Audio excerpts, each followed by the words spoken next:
Welcome to Metanoia ministries YouTube channel. ഇന്ന് നമ്മൾ ചിന്തിക്കുന്ന വിഷയം അവിശ്വാസികളുമായിട്ടുള്ള ഇണയില്ല പിണ എന്നുള്ളൊരു വിഷയമാണ്. നമ്മൾ ജീവിക്കുന്ന സാഹചര്യത്തിൽ അവിശ്വാസികളുമായി പല കാര്യങ്ങളിലും നമ്മൾ കൂട്ടായ്മ ആചരിച്ചു പോകേണ്ട ഏറ്റവും ആവശ്യമാണ്.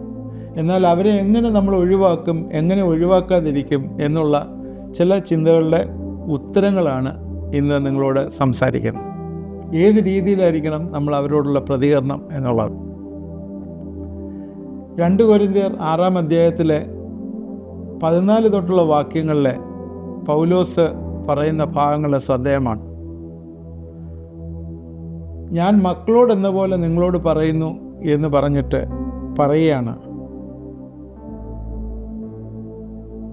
നിങ്ങൾ അവിശ്വാസികളുടെ ഇണയില്ലാപ്പിണ കൂടരുത്, നീതിക്കും അധർമ്മത്തിനും തമ്മിൽ എന്തൊരു ചേർച്ച, വെളിച്ചത്തിന് ഇരുളോടും എന്തൊരു കൂട്ടായ്മ, ക്രിസ്തുവിനും ബലിയാലിനും തമ്മിൽ എന്ത് പൊരുത്തം, അല്ല വിശ്വാസിക്ക് അവിശ്വാസിയുമായി എന്തോഹരി. ഇങ്ങനെയുള്ള കുറച്ച് ക്വസ്റ്റ്യൻസ് ഇവിടെ ചോദിക്കാം. ഇതിന് കാരണം എന്താണ്? എന്തുകൊണ്ടാണ് ഇങ്ങനെ പറയുന്നത്? നമ്മൾ ജീവിക്കുന്ന സാഹചര്യങ്ങളിൽ അവിശ്വാസികളില്ലാതെ എങ്ങനെ നമ്മൾ ജീവിക്കും? നമ്മുടെ വീട്ടിൽ പാല് കൊണ്ടുവരുന്നത്, നമ്മുടെ വീട്ടിൽ മട്ടൺ കൊണ്ടുവരുന്നത്, നമ്മുടെ വീട്ടിൽ ഫിഷ് കൊണ്ടുവരുന്നത് ഒക്കെ അവരുടെ ജീവന മാർഗമായിട്ട് ഇതൊക്കെ വരുന്ന എല്ലാവരും വിശ്വാസികളൊന്നും ആവണമെന്നില്ല. ഈ ബിസിനസ്സിൽ ഏർപ്പെട്ടിരിക്കുന്നത്, അല്ലെങ്കിൽ നമ്മൾ ഓഫീസിൽ സഹകരിക്കുന്നത്, ഇവരുമായിട്ടൊക്കെ ഒന്നും സഹകരിക്കാൻ പാടില്ലെന്നാണോ ഇത് എഴുതിയിരിക്കുന്നത് എന്നൊക്കെയുള്ളൊരു ചോദ്യം നമ്മുടെ മുമ്പിൽ. എന്നാൽ പൗലോസ് അതിന് ക്ലിയറായിട്ടൊരു ഉത്തരം പറയുന്നു. എന്തുകൊണ്ടാണ് അങ്ങനെ പറയുന്നത് എന്നും അതിൽ പറഞ്ഞിട്ടുണ്ട്. അതിൽ ഈ 14 തൊട്ട് 2 കൊരിന്ത്യർ 6:14 തൊട്ട് 7:1 വരെയുള്ള വാക്യങ്ങൾ ഇതിൻ്റെ ഉത്തരമായിട്ട് നമ്മളെ ചിന്തിക്കുകയും മെഡിറ്റേറ്റ് ചെയ്യുകയും ചെയ്യാനായിട്ടാണ് ഇന്ന് നമ്മളിരിക്കുന്നത്. ഈ വിശ്വാസി അവിശ്വാസി എന്നൊക്കെ പറഞ്ഞാൽ നമുക്ക് എല്ലാവർക്കും അറിയാമല്ലോ. വിശ്വാസികൾ എന്ന് പറയുന്നത് കർത്താവിൻ്റെ രക്തത്താൽ വീണ്ടെടുക്കപ്പെട്ടവർ. ഈ അവിശ്വാസികളിൽ നിന്നുള്ള വേർപാട് എന്തിനാണ് എന്ന് സംശയിക്കുന്നവർ ഒരുപാടുണ്ട്. ഇതെന്തിനാണ് എന്ന് സംശയിക്കുന്നവർ. അശുദ്ധമായതൊന്നും തുടരുത് എന്ന് ഒക്കെയുള്ള പല കൽപ്പനകൾ ഇത് താഴോട്ട് എഴുതിയിട്ടുണ്ട്. 16-ാം വാക്യത്തിലും ഒക്കെ എഴുതിയിട്ടുണ്ട്. 16-ാം വാക്യത്തിൽ എഴുതിയിരിക്കുന്നത്, ദൈവാലയത്തിന് വിഗ്രഹങ്ങളോട് എന്ത് യോഗ്യത, നാം ജീവനുള്ള ദൈവത്തിൻ്റെ ആലയമല്ലോ, ഞാൻ അവരിൽ വസിക്കുകയും അവരുടെ ഇടയിൽ നടക്കുകയും ചെയ്യും, ഞാൻ അവരുടെ ദൈവവും അവർ എനിക്ക് ജനവുമാകും എന്ന് അരുളി ചെയ്തിരിക്കുന്നല്ലോ, അതുകൊണ്ട് അവരുടെ ഇടയിൽ നിന്ന് വേർപെട്ടിരിപ്പീൻ എന്ന് കർത്താവ് അരുളി ചെയ്യുന്നു. അശുദ്ധമായൊന്നും തുടരുത്, എന്നാൽ ഞാൻ നിങ്ങളെ കൈക്കൊള്ളും. ഇങ്ങനെയൊക്കെയുള്ള ചിന്തകൾ ഇവിടെ വരുമ്പോഴേ ഈ അവിശ്വാസികളുമായിട്ട് എങ്ങനെ നമ്മൾ ഡീൽ ചെയ്യണം?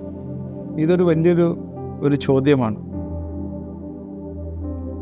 അങ്ങനെ ഒരുപക്ഷെ അവരുമായിട്ട് ചേർന്നാൽ, അല്ലെങ്കിൽ അവരുമായിട്ട് കാര്യങ്ങൾ ചെയ്താൽ എന്തെങ്കിലും പ്രശ്നമുണ്ടോ? ഇണയില്ല പിണ എന്ന ഒരു രൂപാലങ്കാരം ഇതിൽ കാണുന്നുണ്ട്. ഇണയില്ല പിണ എന്ന് പറയുമ്പോൾ ഒരു കൽപ്പന പോലെയാണ് അതിൽ എഴുതിയിരിക്കുന്നത്. അവിശ്വാസികളോട് ഇണയില്ല പിണ കൂടരുത്. തുടർന്ന് 5 ചോദ്യങ്ങൾ ഇതിനകത്ത്, അതിൻ്റെ പുറകിൽ ഞാൻ നേരത്തെ വായിച്ച് കേൾപ്പിച്ചു. 5 ചോദ്യങ്ങൾ. ആവർത്തന പുസ്തകം 22:10 കാളയും കഴുതയും ചേർത്ത് ഉഴരുത് എന്നുവെച്ചാൽ പ്ലോ ചെയ്യരുത് എന്ന് ഒരു ഭാഗമുണ്ട്. അതിൽ നിന്ന് കടമെടുത്തൊരു ഭാഗമാണ് ഈ ഇണയില്ല പിണ എന്നൊക്കെ പറയുന്നത്. ലേവ്യ പുസ്തകം 19:19 അതിൽ എഴുതിയിട്ടുണ്ട്, അശുദ്ധവും വിശുദ്ധവുമായ മൃഗങ്ങൾ തമ്മിലുള്ള ബന്ധം. ദൈവജനം വിശുദ്ധമായിരിക്കണം എന്ന് അനുസ്മരിക്കാം. വ്യത്യസ്തവും വലുപ്പവും ബലവുമുള്ള ഈ മൃഗങ്ങൾ തമ്മിലുള്ള ബന്ധം അനുചിതമല്ല, അത് ക്രൂരവുമാണ്. അതുപോലെ തന്നെ അശുദ്ധനും വിശുദ്ധനുമായുള്ള ബന്ധം വിശുദ്ധനെ വീഴ്ചയ്ക്ക് പ്രലോഭിക്കുകയും അവൻ്റെ സാക്ഷ്യം നഷ്ടപ്പെട്ടു പോവുകയും ചെയ്യും എന്നുള്ളത് സത്യമാണ്. പൗലോസിൻ്റെ വാക്കുകൾ അതുകൊണ്ട് അവിശ്വാസികളുമായി വിവാഹബന്ധത്തിൽ മാത്രമല്ല, വിവാഹബന്ധം ഒരിക്കലും പാടില്ല, എല്ലാ ബന്ധങ്ങളിലും ഇത് പ്രാധാന്യമുള്ളതാണ്. ബിസിനസ് ബന്ധമായാലും സാമൂഹ്യ ബന്ധമായാലും കൂട്ടായ്മയായാലും ഈ അടുപ്പങ്ങൾ നിഷ്കളങ്കമാണെന്ന് തോന്നുന്നെങ്കിലും അത് നമ്മുടെ ആത്മീയ ജീവിതത്തെ മുരടിപ്പിക്കുകയും ദൈവത്തോടുള്ള കൂറ് ക്ഷീണിപ്പിക്കുകയും സത്യത്തിൻ്റെ സാക്ഷ്യം ബലഹീനമാക്കുകയും ചെയ്യും. വേർപാട് ഒറ്റപ്പെട്ട് നിൽക്കലും രണ്ടും രണ്ടാണ്. ശ്രദ്ധിക്കുക, വേർപാടും ഒറ്റപ്പെട്ട് നിൽക്കലും രണ്ടും രണ്ടാണ്. ഇവിടെ പൗലോസ് ഒറ്റപ്പെട്ട് മാറി നിൽക്കുന്ന കാര്യമല്ല പറയാം.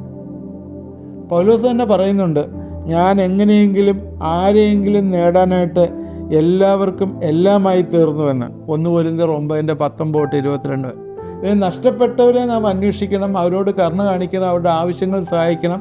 എന്നാൽ നമ്മുടെ സ്ഥാനം പരിഗണിക്കാതെ അവരുമായി ഇഴയിച്ചേരുന്ന യോഗ്യമല്ല എന്നാണ് പറയുന്നത്. നമ്മുടെ സ്ഥാനം എന്ന് പറഞ്ഞാൽ എന്താ? വിശ്വാസികളെ സംബന്ധിച്ചിടത്തോളം അവരുടെ സ്ഥാനം സ്വർഗത്തിലാണ്. അല്ല, സ്വർഗീയൻ ആയിട്ടുള്ള നമ്മൾ അല്ല, അങ്ങനെ സിറ്റിസൺഷിപ്പായിട്ടുള്ളവർ ഈ ലോകത്തിൽ ഉള്ള സകല അനീതിക്കും സകല അധർമ്മത്തിനും ഒക്കെ കൂട്ടു നിൽക്കുക അല്ലെങ്കിൽ അതിനെ സപ്പോർട്ട് ചെയ്യുക എന്ന് പറയുന്നത് ശരിയായിട്ടുള്ളൊരു കാര്യമല്ല. ഓരോ വിശ്വാസിയും നീതിമാനായി എണ്ണപ്പെട്ടിരിക്കുകയാണ്, നീതിയുടെ അടിമയാണ്, നീതി പ്രവൃത്തി കാണിക്കേണ്ടവനാണ്. പാപത്തിൻ്റെ അടിമയും ദൈവനീതിക്ക് അന്യനുമായ അവിശ്വാസിയുമായി വിശ്വാസിക്ക് ഒരു ബന്ധവുമില്ല. വെളിച്ചത്തിന് ഇരുളോട് എന്ത് കൂട്ടായ്മ? രണ്ടിനും നിലനിൽപ്പുണ്ട്, പക്ഷെ ഒരുമിച്ചല്ല. ഒന്ന് മറ്റതിനെ പുറത്താക്കും. വെളിച്ചം വരുമ്പോൾ ഇരുൾ പുറത്താവും. വിശ്വാസികൾ വെളിച്ചവും വെളിച്ചത്തിൻ്റെ മക്കളുമാണ്. അവിശ്വാസി ഇരുളും ഇരുളിൽ വസിക്കുന്നവനുമാണ്. പൗലോസ് സുവിശേഷ വെളിച്ചവുമായി ഇവിടെ ചെല്ലുമ്പോൾ കൊരിന്ത്യർ മുഴുവൻ ഇരുളിലായിരുന്നു. എന്നാൽ സുവിശേഷ വെളിച്ചം പ്രാപിച്ചവൻ വീണ്ടും ഇരുളിൽ വസിക്കുന്നത് എങ്ങനെയെന്ന് ചോദിക്കുന്നു. അതുപോലെ ചേർന്നാണ് ക്രിസ്തുവിനും ബെലിയാലിനും തമ്മിൽ എന്ത് പൊരുത്തം? അമൂർത്ത തത്വങ്ങളിൽ നിന്ന് വ്യക്തി നേതൃത്വത്തിലേക്കുള്ള മാറ്റമാണ് ഇവിടെ കാണുന്നത്. ബെലിയാൽ എന്ന് പറയുന്നത് സാത്താൻ്റെ മറ്റൊരു പേരാണ്. അവിശ്വാസി സാത്താൻ്റെ നിയന്ത്രണത്തിലും നടത്തിപ്പിലും ആണെങ്കിൽ വിശ്വാസി അവൻ്റെ അധികാരത്തിൽ നിന്ന് വിടുവിക്കപ്പെട്ടവനും ക്രിസ്തുവിൻ്റെ കൊടിക്കീഴിൽ യാത്ര ചെയ്യുന്നവനും. ക്രിസ്തുവും ബെലിയാലും തമ്മിൽ യാതൊരു ചേർച്ചയുമില്ല, ഒരു ഇണയുമില്ല. അതുകൊണ്ട് അവരെപ്പോഴും അകലത്തിൽ തന്നെ ആയിരിക്കും. ക്രിസ്തുവും ബെലിയാലും തമ്മിൽ സ്വൈരൈക്യമില്ല എന്നർത്ഥം. അവർ തമ്മിൽ ശത്രുക്കളാണ്. കാരണം ബെലിയാൽ ക്രിസ്തുവിനെ നശിപ്പിക്കാൻ ശ്രമിക്കുകയും ക്രൂശിൽ അത് സാധിച്ചുവെന്ന് ചിന്തിക്കുകയും ചെയ്തു. എന്നാൽ സാത്താൻ്റെ പ്രവൃത്തികളെ അഴിപ്പാനാണ് ക്രിസ്തു വന്നത്. അതുകൊണ്ട് രണ്ട് എക്സ്ട്രീമായിട്ട് നിൽക്കുകയാണ്. യേശുവിൻ്റെ പ്രവൃത്തി കൊണ്ട് എന്താ സംഭവിക്കുന്നത്? ഒടുവിൽ ഈ സാത്താനെ അഗ്നി നരകത്തിലേക്ക് തള്ളിക്കളയും. വിശ്വാസിക്ക് അവിശ്വാസിയുമായി എന്താണ് ഓഹരി? വിശ്വാസി ക്രിസ്തുവിൻ്റെ ഓഹരി ലഭിച്ചവനാണ്. സങ്കീർത്തനം 16:5 പറയുന്നുണ്ട്, ക്രിസ്തുവിൽ ആശ്വസിച്ച്. ആ ഒരു വാക്യം വായിക്കാം. സങ്കീർത്തനം 16:5 എൻ്റെ അവകാശത്തിൻ്റെയും പാനപാത്രത്തിൻ്റെയും പങ്ക് യഹോവയാവുന്നു, നീ എനിക്കുള്ള ഓഹരിയെ പരിപാലിക്കുന്നു. Lord is the portion of my inheritance and my cup, thou maintainest my lot. അപ്പോൾ ഈ അവിശ്വാസിക്ക്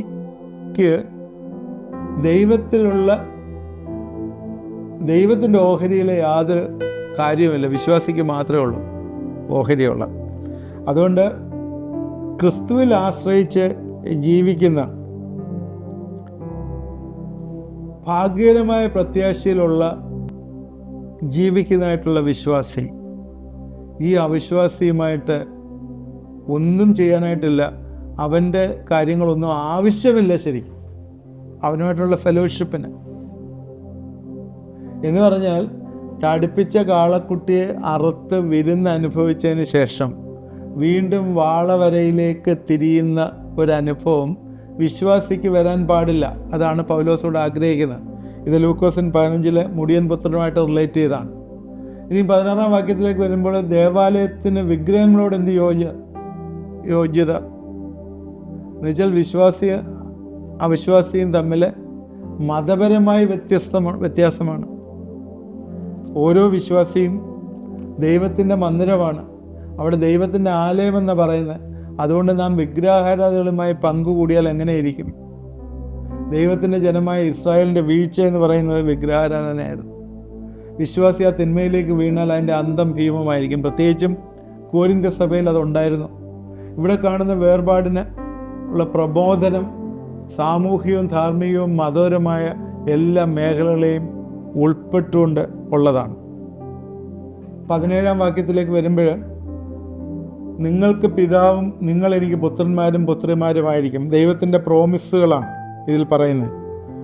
അവിടെ അവരുടെ ഇടയിൽ നിന്ന് പുറപ്പെട്ട്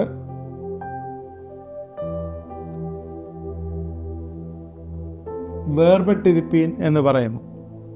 അവിടെ നിന്ന് പുറപ്പെട്ടു എന്ന് വെച്ചാൽ ബാബിലോണിലേക്ക് പോയ യഹോവയുടെ പുരോഹിതന്മാർ അവരുടെ അശുദ്ധിയിൽ ലയിക്കാതെ വേർപെടുവാൻ പ്രബോധിപ്പിക്കുന്ന പോലെ വിശ്വാസി തിന്മ തൊടാതെ വേർപെട്ടിരിക്കണമെന്ന് പ്രബോധിപ്പിക്കുന്നു. വിശ്വാസി അവിശ്വാസിയിൽ നിന്ന് വേർപെടുന്നത് പോലെ തന്നെ പ്രധാനമാണ് അവിടെ തിന്മകളിൽ നിന്ന് ഒഴിഞ്ഞിരിക്കുന്നത്. അതുകൊണ്ട് ഒരു വാഗ്ദാനമാണ്, എന്നാൽ നിങ്ങളെ കൈക്കൊള്ളും, നിങ്ങൾ പിതാവും നിങ്ങൾ എനിക്ക് പുത്രന്മാരും പുത്രിമാരും ആയിരിക്കും. നിങ്ങൾക്ക് പിതാവും നിങ്ങൾ എനിക്ക് പുത്രന്മാരും പുത്രിമാരുമായിരിക്കും എന്ന് സർവശക്തനായ കർത്താവ് അരുളി ചെയ്യുന്നു. അത് പറഞ്ഞതിന് ശേഷമാണ്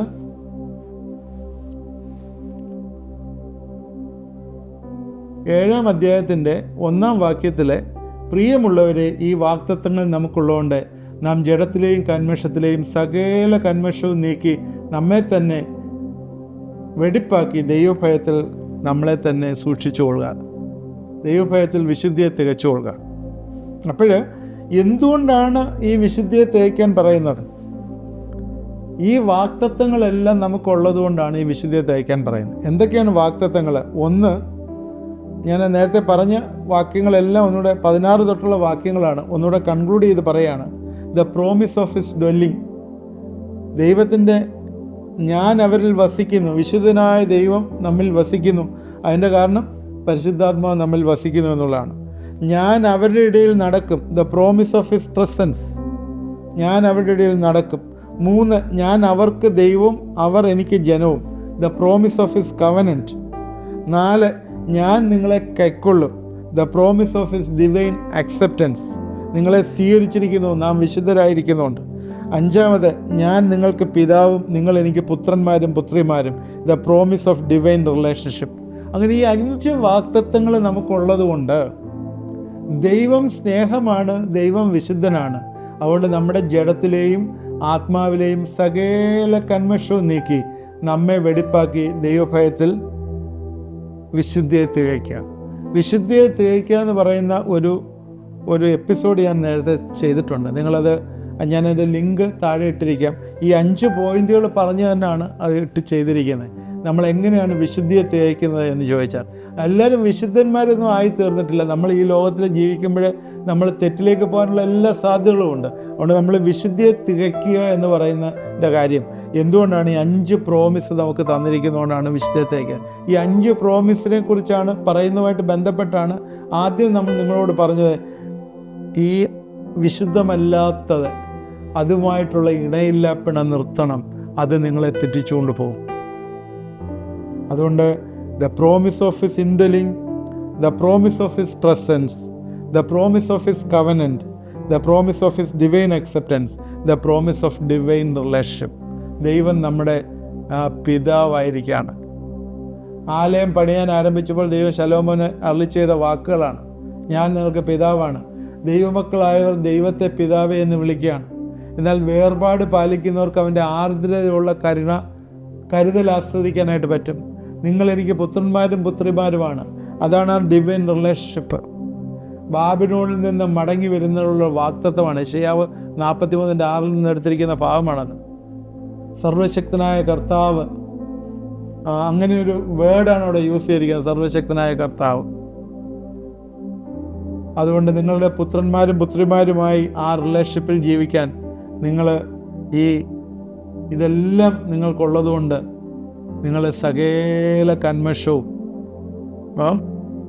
എല്ലാ filthiness of all flesh and spirit and perfecting holiness in the fear of God, നമ്മെ തന്നെ വെടിപ്പാക്കി ദൈവ ഭയത്തിൽ വിശുദ്ധിയെ സൂക്ഷിക്കുക. ഇന്നത്തെ തലമുറയോട് ഉള്ള ഏറ്റവും വലിയ ദൂതാണത്. നമ്മളെ തന്നെ സൂക്ഷിക്കാനായിട്ട് വേറെ ആരെയും ഏൽപ്പിക്കാൻ പറ്റത്തില്ല. നമ്മളെ തന്നെ സൂക്ഷിക്കണം. ദൈവഭയത്തിൽ വിശുദ്ധിയെ തികയ്ക്കുക. That is a great message. ഞാനത് പറഞ്ഞിട്ടുണ്ട്. എൻ്റെ ലിങ്ക് ഇന്ന് താഴെ ഇടുന്നുകൊണ്ട് നിങ്ങൾ ശ്രദ്ധിക്കുക. തീർച്ചയായും ഇന്നത്തെ ചിന്തകൾ നമുക്ക് പ്രയോജനമായി എന്ന് വിചാരിക്കുന്നു. നമ്മൾ 6-ാം അധ്യായം കഴിഞ്ഞ് 7-ലേക്കും നമ്മൾ പ്രവേശിച്ചു. ഇനി ഈ ഇതിനകത്തുള്ള ഹിസ്റ്ററികളൊന്നും കാര്യമായിട്ട് നമ്മൾ ചിന്തിക്കുന്നില്ല. ഇന്നത്തെ മെസ്സേജും പ്രധാനമായിട്ടുള്ള മെസ്സേജ് മാത്രം പറഞ്ഞ് നമ്മൾ മുമ്പോട്ട് പോവുകയാണ്. ഇന്നത്തെ ചിന്തകൾ നമുക്ക് പ്രയോജനമായി എന്ന് വിചാരിക്കുന്നു. ദൈവം നമ്മളെ അനുഗ്രഹിക്കട്ടെ. പ്രാർത്ഥിക്കാം. ദൈവമായ കർത്താവെ, ഇത് കണ്ടുകൊണ്ടിരുന്ന എല്ലാവരെയും ഞങ്ങളെ ഏൽപ്പിച്ച് പ്രാർത്ഥിക്കുന്നു. കർത്താവെ, ഞങ്ങൾ വിശുദ്ധന്മാരായതുകൊണ്ട് വിശുദ്ധമായിട്ട് ജീവിക്കണം എന്ന് ദൈവം ആഗ്രഹിക്കുന്നു. കാരണം നീ വിശുദ്ധരാണ്, അതുകൊണ്ട് ഞങ്ങളും വിശുദ്ധരാകണം.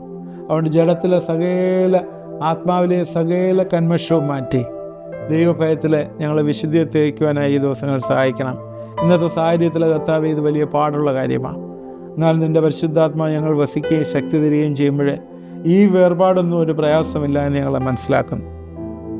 കാണുന്ന എല്ലാവരോടും കൂട്ടുകൂടി എല്ലാവരുടെയും ഫെലോഷിപ്പിൽ ജീവിക്കാതെ ദൈവം ആഗ്രഹിക്കുന്നവർ മാത്രം ഞങ്ങളുടെ ജീവിതങ്ങളിൽ തീരുമാനമെടുക്കുവാൻ ഉണ്ടാകട്ടെ എന്ന് പ്രാർത്ഥിച്ച് ആ രീതിയിൽ ജീവിക്കാനുള്ള കൃപയും ശക്തിയും കഴിവും ഞങ്ങൾക്ക് തരണമേ എന്ന് പ്രാർത്ഥിക്കണം.